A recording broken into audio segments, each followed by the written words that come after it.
안녕하세요. 차이나는 강수정입니다. 이번 시간에는요, 중국어 학습법 중에서 초급 단계에서는 어떻게 공부해야 되는지 그 팁을 알려드리러 왔습니다. 자, 이제 왕초보 단계를 넘어서 초급 단계로, 즉 초급 단계에 왔다는 건 나도 이제 좀 할 수 있는 중국말이 생겼다 이거예요. 일상생활에서 활용할 수 있는 그런 정도의 중국어를 내가 터득했다라는 단계가 되는 거죠. 자, 이 단계에서는 어떻게 공부하는 것이 가장 확실하게 중국어 실력을 빨리 끌어올리고 네이티브처럼 할 수 있게 하는 방법일까요? 같이 보시죠. 자, 포인트 하나하나씩 짚어가면서 얘기할게요. 자, 첫 번째 포인트, 문법 공부하지 마라. 깜짝 놀라셨죠?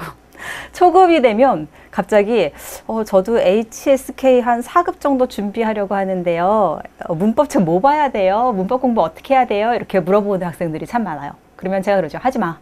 네. 2단계에서는 문법 공부하지 마세요. 우리 여러분 영어 공부 실패해 보셨죠?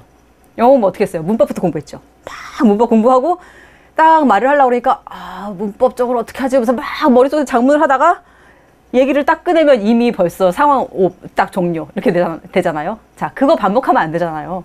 자, 우리 초급 단계까지는 아직까지 말을 해야 되는 단계입니다. 문법을 공부할 시간에 그 힘을 들이지 말고 무조건 회화 위주로, 단문 위주로 그렇게 공부를 하셔야 돼요.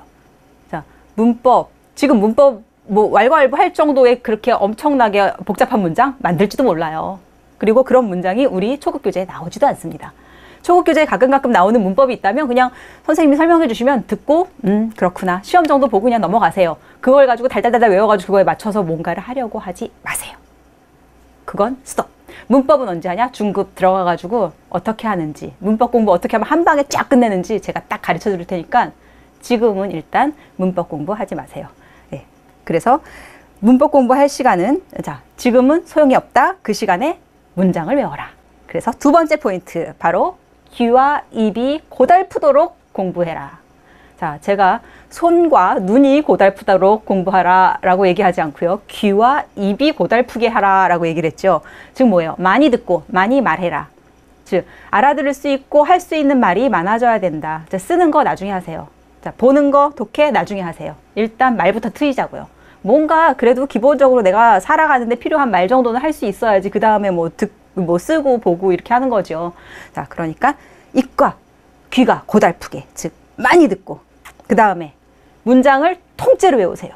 통째로 달달달달 외우는데요. 그거를 입이 고달프게, 즉 큰 소리로. 자, 목이 고달프게라고 하는 게 더 맞겠네요. 큰 소리로 해야 되니까요. 자, 그래서 작게 속닥속닥속닥 이렇게 외우지 마시고 큰 소리로. 제가 뭐라고 했어요? 외국어를 배울 때는 내 목소리로 내 귀를 뚫어라. 그래서 큰 소리로 크게 외쳐요. 니하오 이러고서 외우세요. 그러면 뻥 치고 벽을 뚫고 다시 내 귀로 딱 들어오죠. 이제 이런 걸 반복을 하면서 내 목소리로 내 귀를 뚫어주면 중국어가 들리고 또 듣는 만큼 또 말을 할 수 있게 되겠죠. 그러니까 반드시 이렇게 문법은 일단 접어두고 큰 소리로 문장을 외우세요. 반드시 큰 소리로 또박또박 성조와 발음에 주의하면서. 자, 초급 단계에서 역시 가장 중요한 게 성조와 발음입니다. 그러니까 이 단계에서 내가 뭐 문법 공부해야지, 뭐 단어를 어휘력을 더 늘려야지 이런 고민을 할 시간이 있으면 차라리 성조와 발음이 얼만큼 더 정확하게 잡혔는가 여기에 더 집중을 하시는 게 훨씬 장기적으로 봤을 때 도움이 크게 됩니다. 그리고 한마디만 중국어를 해도 안녕하세요 한마디 했는데 중국 사람이 와, 중국 사람처럼 공부, 야, 너 진짜 중국어 잘한다, 완전 중국 사람 같아 이러고 칭찬을 합니다. 근데 거의 막 통역대학원 입시를 준비할 만큼 중국어를 굉장히 잘하고 막 알아듣고 뭐 쓰고 다 해요. 근데 발음이 후져요. 그래서 딱 얘기를 하면 차라리 아까 그 초급 단계에서 정확하게 니하오 한 애보다 칭찬을 못 받는 경우들이 있어요. 자, 그만큼 발음과 성조가 중요합니다. 우리 2단계에서는 조금 더 관심을 갖고 많이 듣고 많이 따라 하시기 바랍니다. 그리고요, 초급 단계에 들어오면 이렇게 약간 학습자들이 건방져져요. 나 웬만큼 중국어 이제 조금 나오면 알아들었어 막 이렇게 되고요. 그 다음에 처음에 막 중국어 배울 때는 뽀 막 이러면서 막 열심히 외웠어, 큰 소리로. 그랬는데 이제 2단계쯤 들어오니까 웬만한 중국어 그냥 자기가 할 수 있어요. 뭐 우리 집은 서울이에요 뭐 이런 얘기도 막 워자在首尔막 다 돼요. 그러니까 난 좀 잘하는 것 같아. 그러니까 이제부터 약간 건방진 마음이 딱 들기 시작해요. 그래서 我住在首尔 이렇게 안 하고 我住在首尔 이렇게 하고 싶어 해요. 왜냐하면 고급 단계에 있는 많은 사람들이 록 하고서는 중국어를 굉장히 빨리 하거든요. 근데 그게 너무 잘해 보이는 거야. 부럽죠. 나도 유창하게 할 수 있어.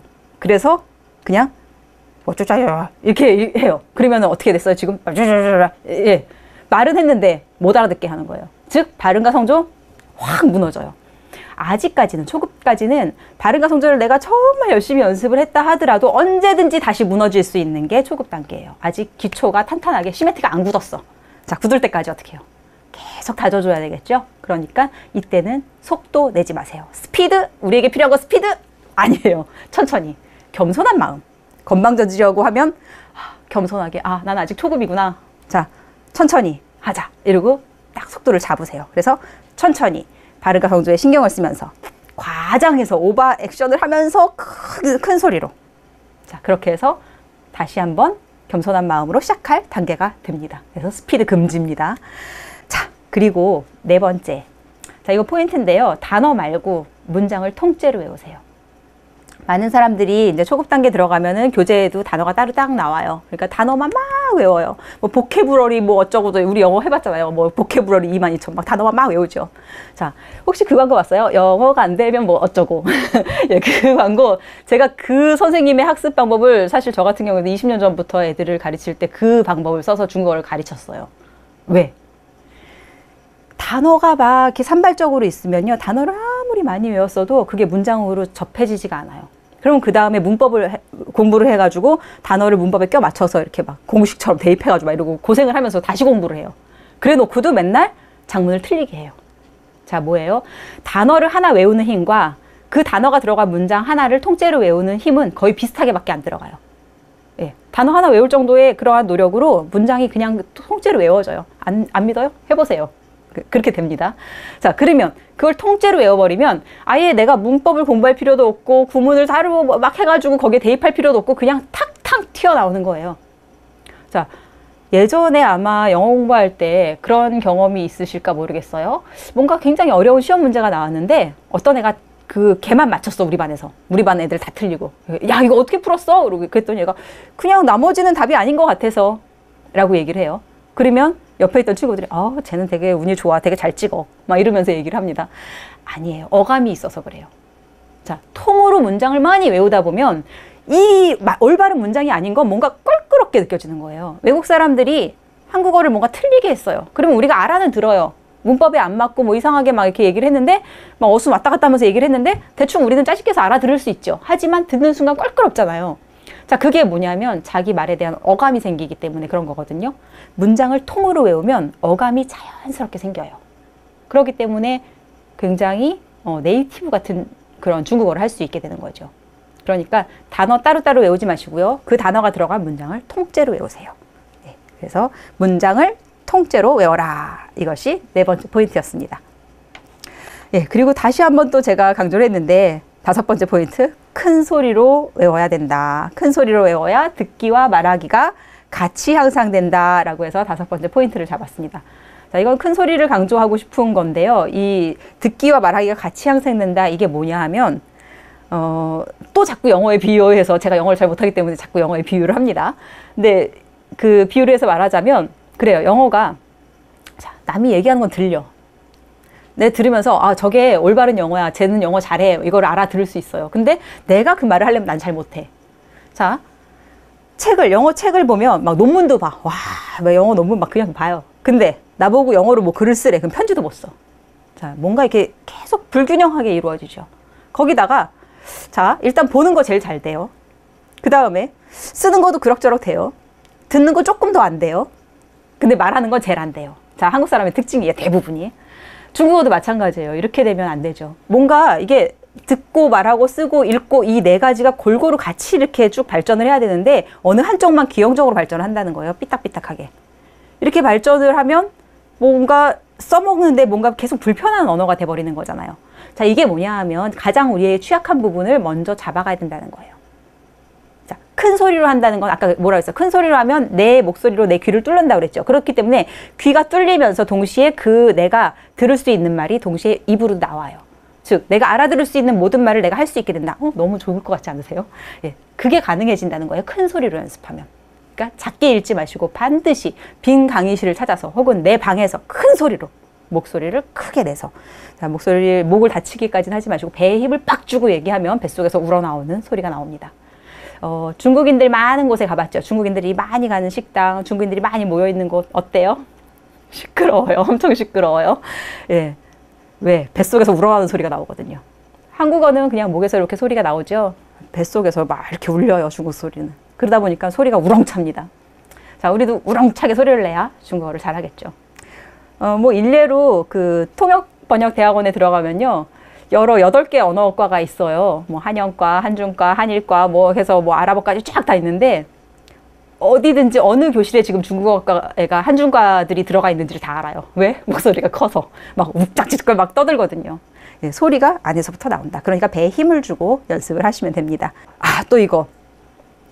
뭔가 아까 제가 그랬죠. 초급 단계가 되면 약간 건방진 마음이 든다. 그래서 조금 더 어려운 걸 시도해보고 싶어지고 뭔가 더 잘할 수 있을 것 같은데 이런 마음이 듭니다. 그래서 복문을 만들고 싶어 해요. 복잡한 문장을. 그런데요, 아직까지는 단문 위주로 쪼개서 공부를 하세요. 막 어려운 문장을 막 복잡하게 막 섞여 있는 그런 문장을 내가 막 만들어 봐야지 이렇게 하지 마시고요.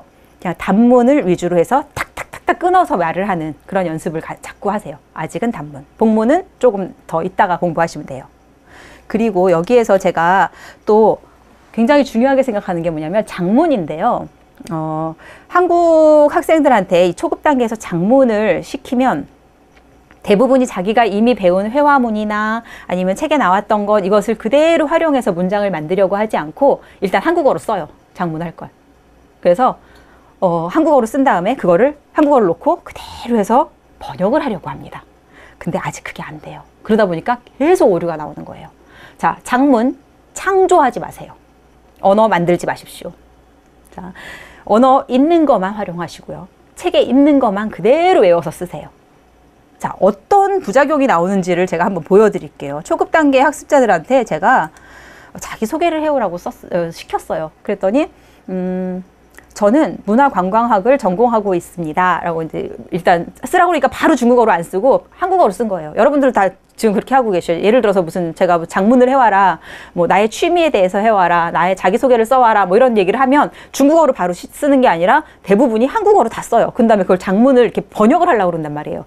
그러지 마세요. 중국어는 중국어로, 한국어는 한국어로 해야 돼요. 그래야 두 개의 언어가 골고루 잘 발달합니다. 잘못하면 서로 간섭이 막 이루어지면서 엉망진창이 돼서 중국어는 한국식 중국어, 오히려 한국어도 막 영향을 받아가지고 막 촌스러운 막 이렇게 중국식 한국어 이렇게 돼버려요. 그러면은 둘 다 망하는 지름길입니다. 그렇기 때문에 중국어로 선생님이 장문 숙제를 내줬다. 중국어로 장문을 하세요. 왜? 선생님이 내줬다는 건 내가 이미 배운 과에 있는 내용들 가지고 써오란 소리예요. 그 안에서 이렇게 옮겨가지고 가시면 돼요. 자, 이 학생의 얘기를 볼게요. 문화관광학 전공 학생인데요. 얘가 이렇게 썼더라고요. 我正在专业文化观光学. 자, 나는 문화 전공학을 전공하고 있어요. 예, 그러니까 지금 뭐뭐 하고 있어요. 진혜영이니까 정짜이를 써야지 이런 생각을 한 거예요. 그러니까 한국어로 쓰니까 이런 현상이 나오는 거예요. 그래서 정짜이, 学习 한유도 아니고, 그쵸? 专业, 专业는 전공이라는 뜻인데 이거를 동사처럼 썼죠. 자, 이 문장에 지금 동사가 없어요. 그러니까 완전히 비문이 나온 거죠. 어떻게 바꿔야 돼요? 즉, 한국어로 하자면 나의 전공은 문화관광학입니다. 그래서 我的专业是文化观光学 이렇게 하던지, 혹은 나는 문화관광학과의 학생입니다. 이렇게 바꿀 수 있죠. 我是文化观光系的学生 이렇게 가던지. 자, 그러니까 한국어를 그대로 한국어 개념으로 해서 막 ing 넣고 해야지 하다 보니까 이렇게 엉망진창인 비문이 나온 거예요. 그냥 근데 이 두 가지 올바른 문장의 경우에는 이미 여러분이 초급 단계 교재에서 이미 배운 표현이에요. 그 표현을 그대로 가져다 쓰시라는 거예요. 중국어는 중국어로 장문한다. 또 하나 예를 들어볼게요. 이 친구가 장문을 하면서 우리 아버지는 지하철 공사에서 일하고 계십니다. 이렇게 썼어요. 그래 놓고 我爸爸 네, 在 짜이까지 좋았는데 꽁쭈어 이렇게 되면 짜이가 진해형을 의미하는 것처럼 되죠. 일을 하고 있어요. 어디에서? 띠티에 공스 이렇게 들어갔어요. 자, 근데 짜이는 뒤에 장소가 오죠, 원래. 자, 그러니까 어떻게 돼야 돼요? 我爸爸在地铁公司工作. 자, 我爸爸工作. 우리 아빠는 일해요. 근데 어디에서 라는 거는 그 가운데로 들어가 있죠. 그러면 짜이라는 걸 넣어서 뒤에 장소 목적어를 넣어줘야 되는 거예요. 그러니까 이 문장은 바꿔서 我爸爸在地铁公司工作 이렇게 바꿔주면 맞는 표현이 되겠죠. 자, 이런 것들을 문법으로 제가 좀 설명을 해줬지만 선생님이 설명을 해주면 그렇구나. 그리고 그냥 문장을 통으로 외우세요. 그러면 장문해라 그래도 그냥 그게 툭 튀어나오는 거예요. 그렇게 만들으시는 거예요. 그냥 이런 말을 어떻게 할까 하면 툭 아는 걸로 바꿔서. 한국어로 해놓고 한국어니까 막 1:1 대입해야지, 1:1 대응시켜야지 이거 하지 마세요. 절대로 하지 마세요. 자, 한국어 내가 모르는 표현인데 어떡하지? 그러면 내가 배운 표현 중에서 어떤 걸로 대체할 수 있는가? 라는 걸 생각해 주시면 돼요. 그러면 굉장히 어감이 좋아집니다. 얘 하나만 더 볼게요. 제 남동생은 고3 학생입니다. 이래놓고 장문을 해왔어요. 我弟弟在高级中学的3年级学生. 네, 역시 동사가 없는 이상한 비문이 나왔습니다. 자, 我弟弟, 내 남동생은 是学生. 내 남동생은 학생입니다. 이 문장을 먼저 딱 만들어 놓는 거예요. 我弟弟是学生. 그러니까 우리 남동생은 학생이에요 했죠. 근데 무슨 학생이냐? 앞에서 수식을 해줘야 되겠죠. 学生 앞에다 넣으면 되는 거죠. 그래서 高中3年级的学生. 高中 하면 고등학교죠. 3年级 하면은 3학년. 그래서 확 줄여가지고 까오산이라고 해도 되는데요. 자, 이렇게 바꿔주면 되겠네요. 뭐 이렇게 나왔으니까 참고로 하나 알려드릴게요. 자, 초등학교 중국어로 뭐라고 그러죠?